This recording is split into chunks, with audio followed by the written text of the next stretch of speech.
Okay, welcome everybody to Kim's video journal with her Alzheimer journey. This is week 24, the date is July 24th. We're going to do the usual and then Kim's going to carry on with her journal, carrying on from when she first had Leslie. Okay, questions first. What is your name? Kim Dalton. How old are you? I'm a year older. Yeah. So that makes me... I was 56, wasn't I? 57. What is your date of birth? 22nd of July 1963. Who are you talking to? My husband Steve. How many children have you? 4. And their names? Leslie, Christopher, Carly and Michael. What season are we in? Summer. What are your grandchildren's names? Alfie and Alea, Corey and Sky and Mia. What's your favourite colour?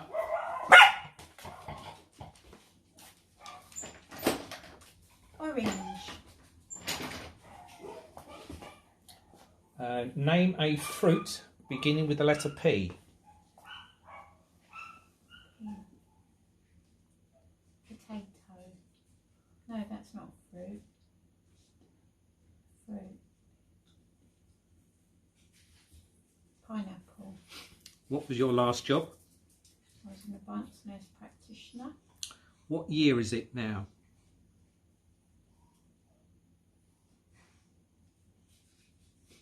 2000 and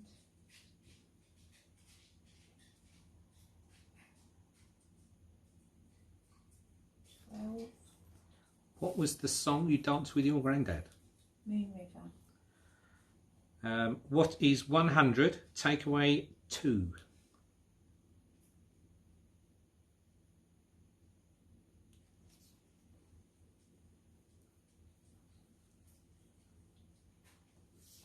98. What was the name of yours and Sean's pony? Angus. What is your favourite hobby? Horse riding. Which town do we live in at present? Battlesbridge. What day of the month is Christmas Day?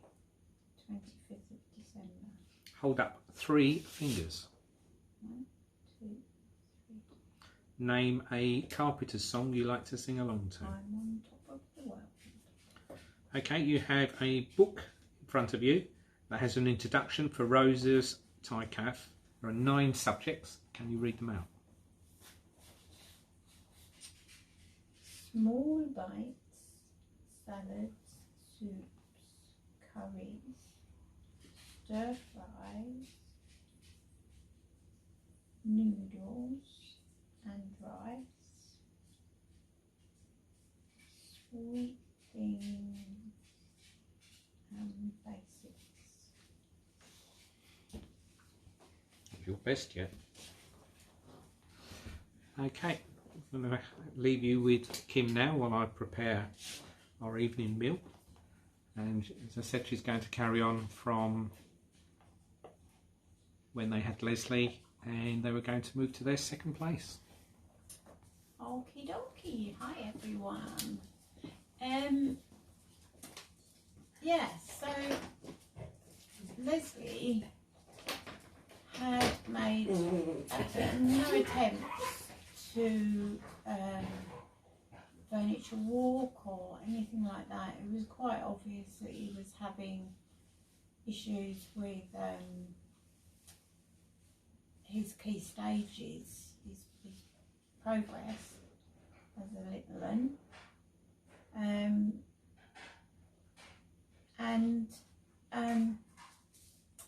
Anyway, so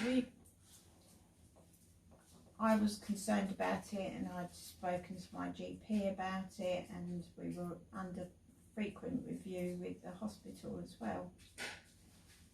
And they just kept saying we've got to leave it longer to see how he progresses.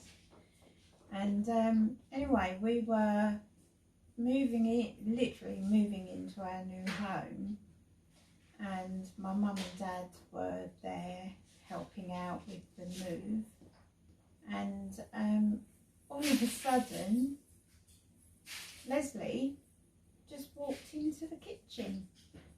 No practice, just in mine or my husband's presence, and that was a really big shock. And he wasn't really vocal either,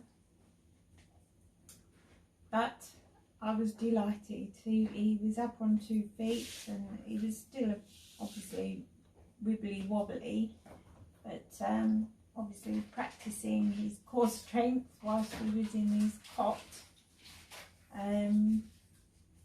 So it was lovely to see that, actually, because I had been very, very worried about his progress, and that didn't stop, obviously, but I absolutely adored having my first son. He was a nightmare to feed. He didn't like breast milk, he didn't like formula milk. In the end, I had to give him just ordinary milk, because it was the only way I could get any sort of nutrition in that sense. There was some of the baby foods that he would eat, but it was very limited. So that was my only real niggle with him, and I just absolutely adored it. I would go out with the pram every day and enjoy walking. He spent lots of time in the garden soaking up the rays, because he'd had one of the rare forms of jaundice that can affect babies when they've been premature, and he was still there were still some issues with that. But I watched his progress, and slowly but surely he did start to make vocal noises, and I can still remember the first time I heard him say Dada and Mama, which was lovely, but it was much later than would have been expected. And I had been very traumatised by my delivery. It had been life-threatening for me and for my baby. I hemorrhaged, and he was in dire straits. But I'd always wanted a big family. I really, really wanted a big family. But I most definitely had post-traumatic stress syndrome, and I would wake up in hot sweats and screaming, and it wasn't pleasant. And it did take me 2 years to sort of really get my emotions together to think I can do this again. And it was so lovely, because that pregnancy, although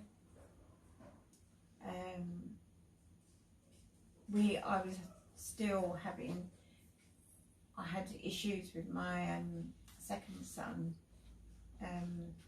through the pregnancy, but that was just a case of the fact that he just slept. He slept and slept and slept, and we were just constantly doing monitoring that he'd done his ticks for kick counts, and frequently being told to go to the hospital so that they could check him out, and then But actually, when the time came,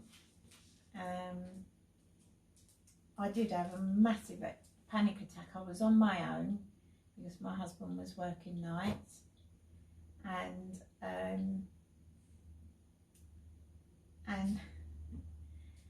I can remember waking up and thinking, oh gosh, something doesn't feel quite right. Didn't think anything of it. Went for a pee and came back, got into bed, and I sort of laid in bed and had a bit of a wiggle shiggle, and all of a sudden my waters went, and they just went boof, and my labour went wham. So I got on the phone to my mum and said, oh Mum, I need you. So she came just to babysit whilst I went to hospital, and the labour just seemed to progress really rapidly initially, and I can remember my mum arriving, and I was sitting on the bottom step of the stairs, and I'm saying to her, I've just remembered what I've got to do again, and I don't want to do it. Do you think they'll take it back? And my mum just looked at me and went, you know that's not an option, and you're going to be fine. So the ambulance arrived and off I toddled. And it was, actually, it wasn't a terrible delivery at all, apart from a big complication that happened. But I was on my own for the most part, because when my husband did turn up, he just fell asleep like he did with the first pregnancy. He just really wasn't into it. So I had no support from him. But it was a relatively short delivery. I knew the point at which there was a problem, because I could remember the same feeling with Leslie, and I just said to the midwife, just put me in stirrups, I'll be fine. And she said to me, okay Kim, we've really got to get this baby out. I want you to get angry, so come on, give me a really good push. And I just went, come on you effing B-A blank blank blank blank, move. And he shot out, absolutely shot out like a rocket. But what was so weird, and I've no idea if other women have experienced it, but he was going inside of me, and it was so weird to have this noise, and I could feel the vibration of it as well. And even the midwife sort of went, oh. And he was born in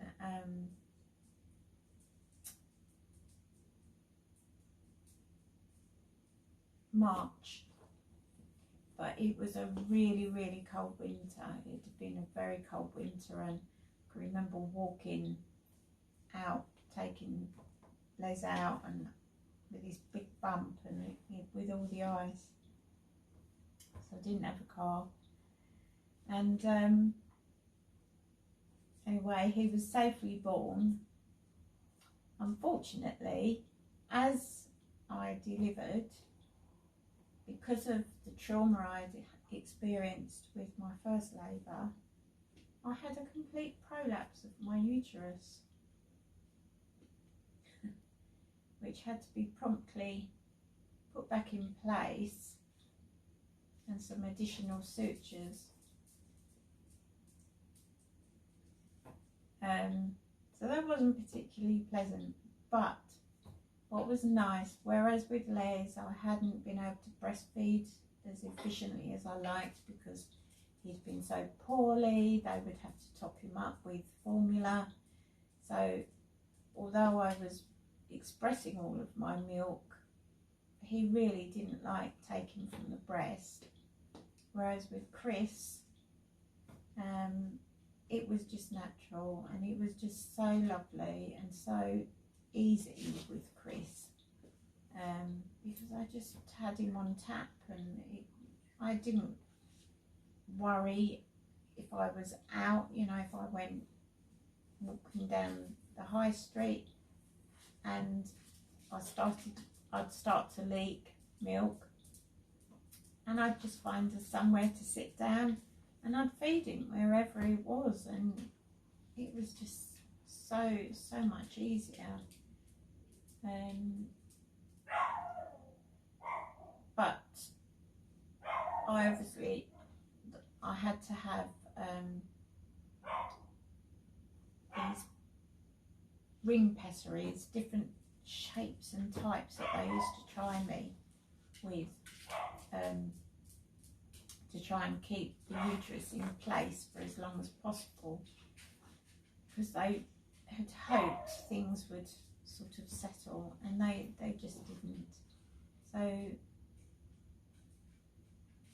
they started sort of the consultation process. It may be that you're going to have hysterectomy. And my husband hated it because he found the ring pessaries uncomfortable and caused trauma if we were intimate. I didn't like it. I found it very uncomfortable. But it was what it was. And I really thoroughly flourished with my two boys. I think at that point I'd realised that my dream of having 4 children was not going to happen, which was sad because I would have loved more children. But it had to be what was safe for me, because I now had to make sure I was okay for my boys. And so I had a period where I was really quite happy, but during my pregnancy I had started getting some really nasty pains in my abdomen, and they just kept putting it down to severe indigestion and blah blah blah blah blah, but it didn't settle. And I started to, after the delivery, and I started to feel really quite unwell. And initially my GP thought that I had an ulcer, stomach ulcer, so I got treated for that. But the symptoms were still getting worse. In fact, the pains were getting worse that I was experiencing, and gradually they were coming close together. I ended up having several trips into hospital, and then eventually I had a scan and I was diagnosed with gallstones. In actual fact, when they did the surgery, which it ended up being an emergency, there was just one huge stone in my gallbladder, which would have had absolutely no hope in hell of finding its own way out. So I was rushed into hospital, had my surgery the same day, and all I could think about is what's happening with the children. But my mum, like always, was marvellous, and she stepped in, but obviously she was working at that time. And the eldest of my brothers and my parents stepped in, and they paid to have a nanny. We paid a certain percentage of it, but also my family paid towards it, was to have a nanny come in for the hours that I was home alone with Chris. And she would take Les to play school and bring him home. and she'd often do some housework and bits and bobs with me as well, and that was a real lifesaver for me. I don't know how I'd have coped otherwise. I know that there was one day where she hadn't arrived, and because in those times you weren't supposed to be lifting a hefty baby, which Chris was, straight after surgery. It's just the way it was back then. And he was in his, somebody had lent us, a friend had lent me I've forgotten the name of it, you know, the little pen, baby pen thing that you can stick your baby in. And Chris was crying, and I was unable to pick him up. Fortunately, the nanny arrived not long after.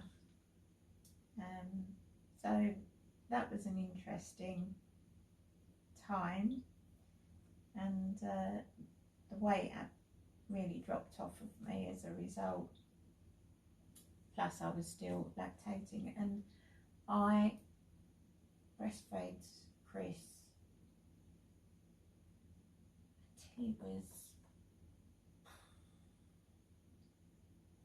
a year and a half, maybe a bit more, because I would still give the odd night evening feed, and it was so much easier than having a baby that had to go bottles of milk. And Chris really thrived, and he was a happy baby. He was an easy baby to have until he got into susception, which is where the bowel telescopes back on itself. So that was a rush into hospital, but thankfully it all settled on its own. And they do give you worry, don't they? Terrible worry when you've got children. But and life sort of potted along. There was always this underlying element of my husband's episodes of rage, and they got progressively worse and worse, and I was finding it harder and harder to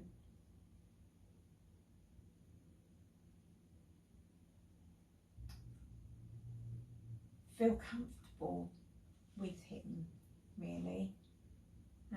And when he ended up being arrested,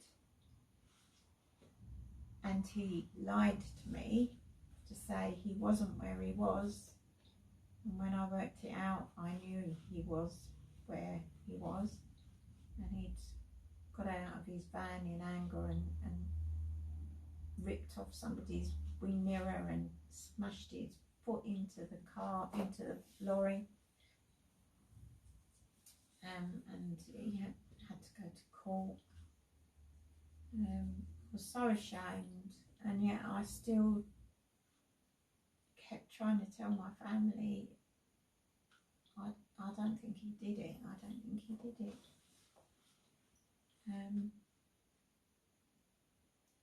But inside I absolutely knew he'd done it.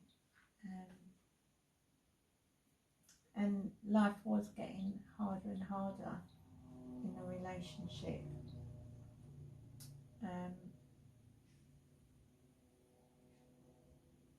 And eventually the relationship got to a point where I just couldn't ignore it anymore. You know, I used to have to put the boys to bed for 4 o'clock so that the children were asleep before their dad came home, because I was always worried that the minute he walked through the door his rage would be there, and I didn't want the children exposed to that. Little did I know that actually there were times where the boys would be sitting on the stairs, at the top of the stairs, listening to it all. And it wasn't until they were older that they told us that. They told me that. And in the end, I had to say to him, we've got to go. And that tipping point was the night that, or the day my husband was building a barbecue and our neighbour was helping. We had a gate that went between the two houses and we were really close. And so the two chaps were doing that, and me and my friend were looking after all the children. She had several children. And he got so angry that he stormed into her house, into her garden, and picked up the paddling pool and threw it with the children in it. That was my tipping point. And that was the first time I said to him, you've got to go. You've got to go. I can't do this anymore. But he went and slept in his car for the night and then came back with a bunch of flowers, and I stupidly said, okay.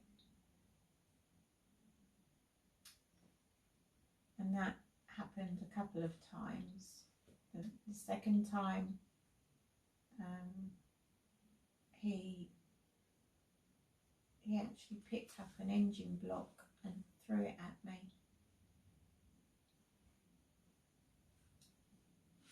My neighbour was a police officer, and I was so pleased because he'd often sort of hear a ruckus going on, and he'd come in and say afterwards, are you okay? Are you safe? Are you alright? Thank God for him. I really did. I really blessed him. But ultimately, I just couldn't do it anymore. And around that time, I did get into a relationship, and it was very tentative.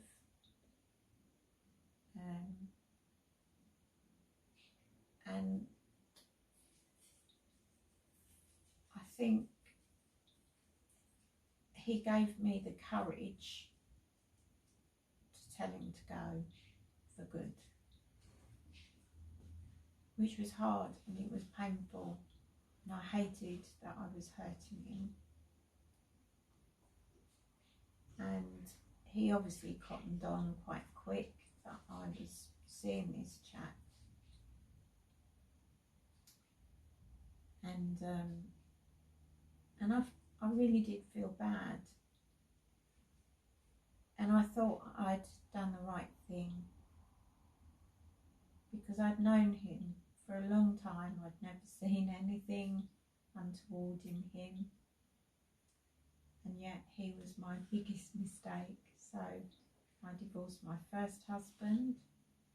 My second husband came along very quickly afterwards, as I say. And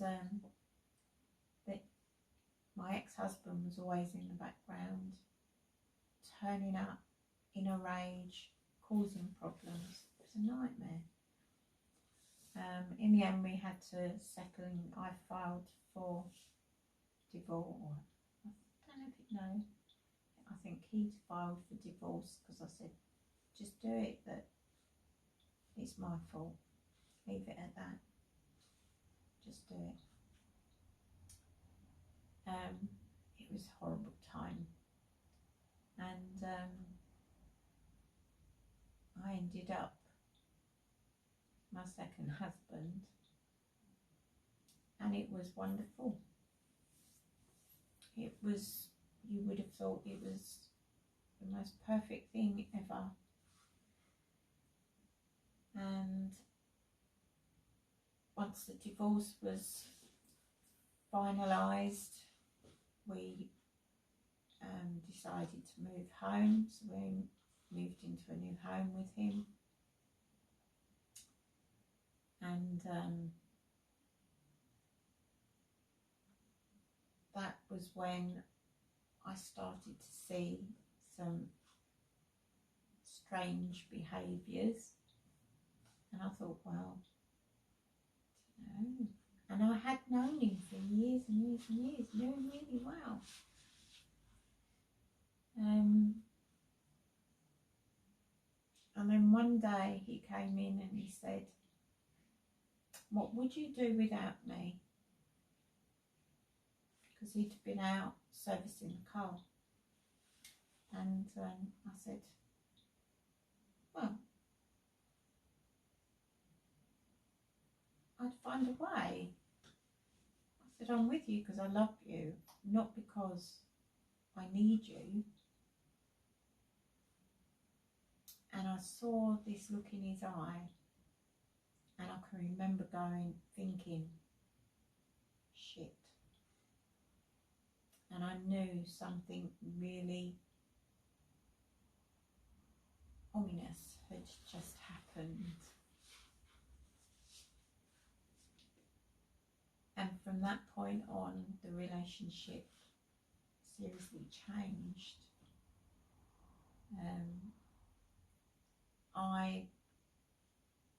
Chris was due to start school, and I had empty nest syndrome, and I decided I'd had to have a hysterectomy. And whilst I was in hospital for the hysterectomy because of the prolapse,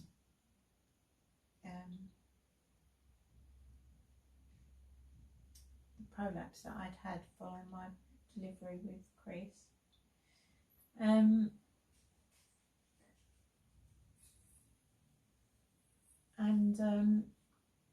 anyway,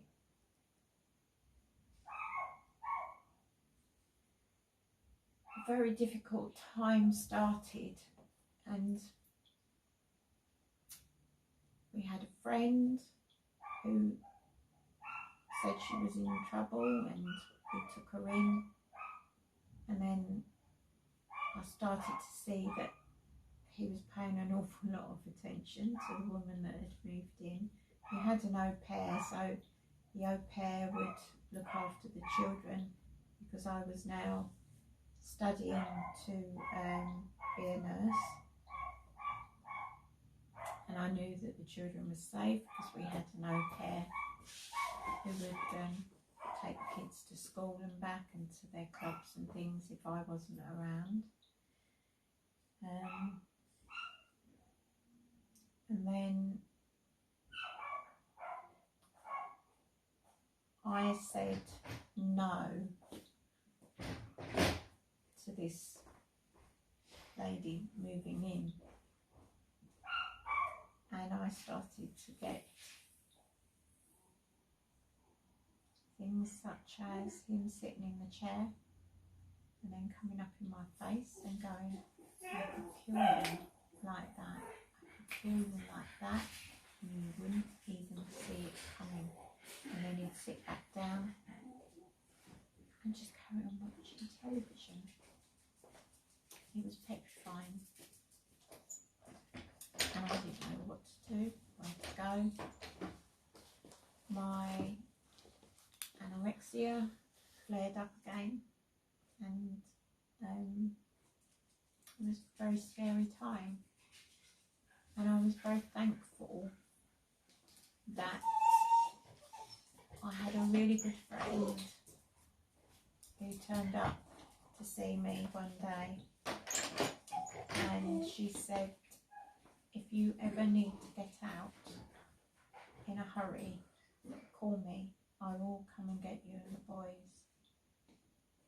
And from there I managed to get information together about what I needed to sort of essential documents and things that I would need, and things that I should do. My psychiatric community nurse came to see me as well, and she gave me, not that I was having psychiatric help, but she came to see me from knowing me many years before, and she advised me on things to pack up and have ready, so that if things escalated to such a state, we could get out. So when my friend gave me that option, I thought, thank God for that. I have a way out somewhere, and it was just dreadful. It was just like living in a nightmare. It was like something you watch on the TV. It really was. It was unreal. And he came home one night, walked in, looked at me, and I just thought, it's going to be one of those nights. I can't do this anymore. I can't do it. So in secret, I rang my friend, and she said, I'll be there. I'll pick you up. Be ready. And I left with some black sacks with kids' clothes in, another one with toys in, and the other one was all my medical journals and my essential information, you know, my essential documents. And she picked me up and took me home. And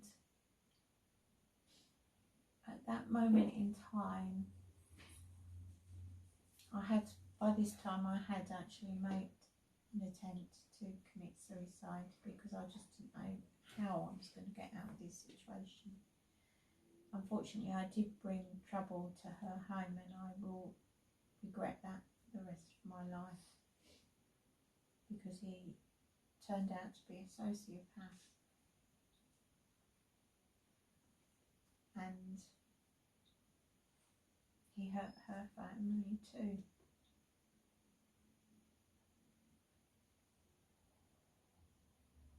Which is unforgivable. And it was a real trial, but I continued to work, going to college.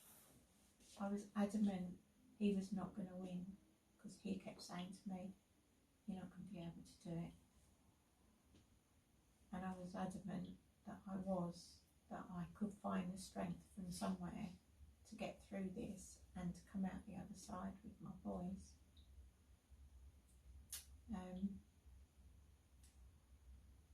And I even had a phone call from the college saying, the school's on the phone for you, and he tried to abduct the children from school just to hurt me. And then another day he decided to take the car away, just because he could, knowing that I needed it to do what I needed to do.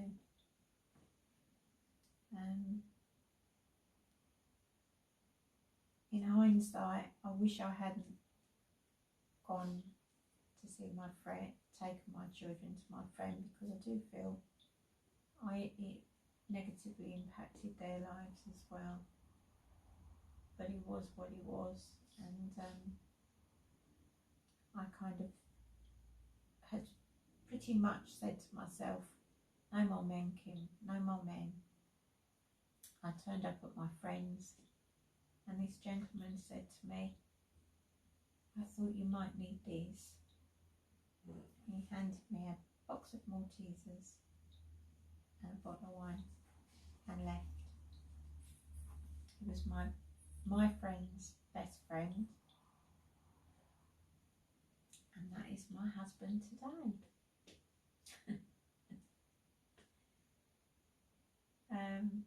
Yeah, it was, I mean, for the first few weeks I was there, I was a wreck, absolute wreck.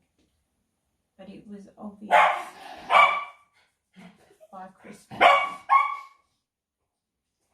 that there was a connection between us. But I was pushing hard, and I was a hard ask really for anybody. So I will tell you the rest of the story and how Steve.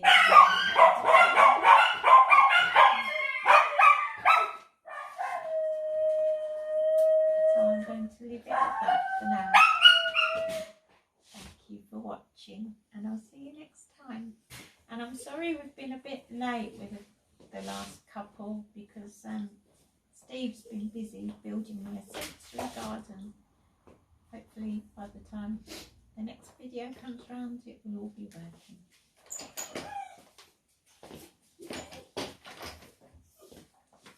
Finished? Yep. Okay, thank you everyone for listening. Sorry about the dogs, and we'll see you all next week.